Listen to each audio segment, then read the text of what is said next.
আমাদের যারা প্রতিপক্ষ আছে, আমাদের যারা বন্ধুপ্রতিম আছে, তারা ক্রমাগত সাইবার বুলিং করছে, ক্রমাগত মিথ্যা প্রপাগান্ডা করছে, ক্রমাগত সে আগের মতো করে বিষাদগার করছে।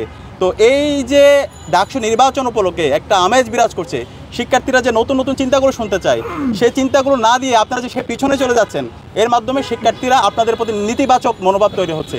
তো আমরা অনুরোধ করব, আমরা ভালো কাজের প্রতিযোগিতা করি, আমরা আইডিয়ার প্রতিযোগিতা করি, আমরা কেমন ঢাকা বিশ্ববিদ্যালয় চাই সেই আইডিয়াগুলো শিক্ষার্থীদের সামনে নিয়ে আসি, শিক্ষার্থীদের স্বার্থের কথাগুলো বলি, এবং এইভাবে আমরা প্রতিযোগিতা করি। এবং যাদের নেতৃত্ব, যাদের দক্ষতা, যাদের কম্পিটেন্সি শিক্ষার্থীরা পছন্দ করবে, শিক্ষার্থীরা তাদেরকে মনোনীত করবে। এবং সেই জায়গায় ঐক্যবদ্ধ শিক্ষার্থী জোটের জায়গা থেকে আমরা বলতে চাই, গত 1 বছর জুড়ে এবং জুলাই আন্দোলনে ঐক্যবদ্ধ শিক্ষার্থী জোটের আমরা যারা সদস্য আছি, আমাদের যে অ্যাক্টিভিটি, আমাদের যে কম্পিটেন্সি, শিক্ষার্থী বান্ধব যে কাজ, প্রশাসনের কাছে আমরা যে সংস্কার প্রস্তাবনাগুলো দিয়েছি, এই সব কিছুতেই আমরা বিশ্বাস করি ঢাকা বিশ্ববিদ্যালয়ের শিক্ষার্থীরা, ঐক্যবদ্ধ শিক্ষার্থী জোটের আমাদের প্যানেলের উপর তারা আস্থা রাখবে, এবং এর মাধ্যমে আগামী ঢাকা বিশ্ববিদ্যালয়, শহীদদের আকাঙ্ক্ষার আলোকে ঢাকা বিশ্ববিদ্যালয় এবং স্বপ্নের ঢাকা বিশ্ববিদ্যালয় আমরা নির্মাণ করব। আমাদের পরিকল্পনা ছিল আমরা প্রত্যেকদিন যেসব প্রবলেমগুলো ফেস করছি এগুলো একটু ইনফর্ম করা। কারো একটা সাবজেক্ট খারাপ হয়েছে, রিটেক এক্সাম দিতে হবে, তখন এই এক্সামে তার 20,000 টাকার মতো খরচ হয় প্রায়, কারো আরও বেশি হয়, কখনো কখনো সংখ্যা বেশি হলে কমে আসে।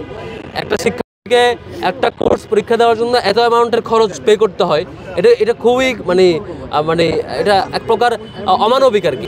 এই জুলুম থেকে এদেরকে, আমাদের শিক্ষার্থী ভাই বোনদেরকে নিস্তার দিতে হবে। বিশ্ববিদ্যালয় প্রশাসনের জায়গা থেকে এই জিনিসটা বহু আগে ব্যবস্থা নেওয়া দরকার ছিল। আমাদের এই জায়গায় অন্যতম একটি কমিটমেন্ট হচ্ছে এই যে অতিরিক্ত ফি নেওয়া এবং এটা একটা বাণিজ্যকরণে পরিণত করা বিশ্ববিদ্যালয়ের এক্সামগুলোকে। এখান থেকে আমরা এটার ব্যাপারে আমরা সিরিয়াসলি ব্যবস্থা নিব ইনশাল্লাহ আমাদের সুযোগ হলে। এই যে আপনারা দেখতে পেয়েছেন আমাদের সৌরাবতী উদ্যান এখন গেটগুলো বন্ধ সিকিউরিটি কনসার্নের কারণে, যাতে করে সেখানে ভবঘুরে না থাকে এবং ইউনিভার্সিটি সেফ থাকে। কিন্তু এটার ইম্প্যাক্টে সবগুলো ভবঘুরে এখন দুয়েল চত্বরে জমা হয়। সন্ধ্যার পর থেকে দেখবেন এখনও আগে যারা সেই সৌরাবতী উদ্যানে জমা হতো তারা দুয়েল চত্বরে, প্রক্টোরিয়াল টিম ঘুমন্ত অবস্থায়, প্রক্টোরিয়াল টিম এটা নিয়ে কোনো ব্যবস্থা নিচ্ছে না। এই দুয়েল চত্বরে ভবঘুরে এবং বাইরের লোকজন থাকার কারণে এখানে কার্জনের শিক্ষার্থীরা যখন আসা যাওয়া করে তারা খুবই আনসেফ ফিল করে। এবং একই সাথে সুফিয়া কামাল হলের শিক্ষার্থীরা যেই ফুটওভার ব্রিজ দিয়ে পার হতেন, সেই ফুটওভার ব্রিজে এখন যাবেন, এখনও টুকাইদের দখলে। এই ফুটওভার ব্রিজ সবসময় টুকাইদের দখলে থাকে। এটা যে উদ্দেশ্যে দেওয়া, শিক্ষার্থীরা ইজিলি পার হবেন, শিক্ষার্থীরা তাদের সেফটি ফিল করবেন, রাস্তার যে গাড়ি পারাপারের অবস্থা সেটাকে অ্যাভয়েড করে উপর দিয়ে পার হবেন, সেটা আর পারছেন না টোকাইদের কারণে। বিশ্ববিদ্যালয় প্রশাসনের এটি অন্যতম একটি দায়িত্ব।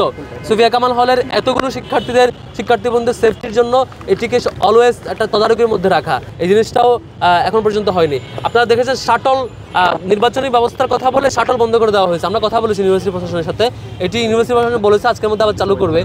সেটি নির্বাচনকে উপলক্ষ করে বারবার হয়রানিমূলক বিভিন্ন উদ্যোগ নেওয়া হয় আর কি, এটা খুবই দুঃখজনক। এর বাইরে হচ্ছে কার্যালয়ে যে মুসাকা মসজিদ, এটা 5 ওয়াক্ত নামাজের মধ্যে সীমাবদ্ধ, কোনো রকম নামাজ পড়ে এর মধ্যে সীমাবদ্ধ। এটা একটা আমাদের কালচারাল হেরিটেজের অংশ। এটাকে কেন্দ্র করে পুরো এই অঞ্চলের কালচারকে প্র্যাকটিস করা একটা কালচারাল সেন্টার বানানোর সুযোগ আছে, সেটি অবহেলিত। কি বলবো, ঢাকা বিশ্ববিদ্যালয়ের সেন্ট্রাল মসজিদ পর্যন্ত অবহেলিত, সেখানে মুসাকা মসজিদ তো অবহেলিত থাকবেই।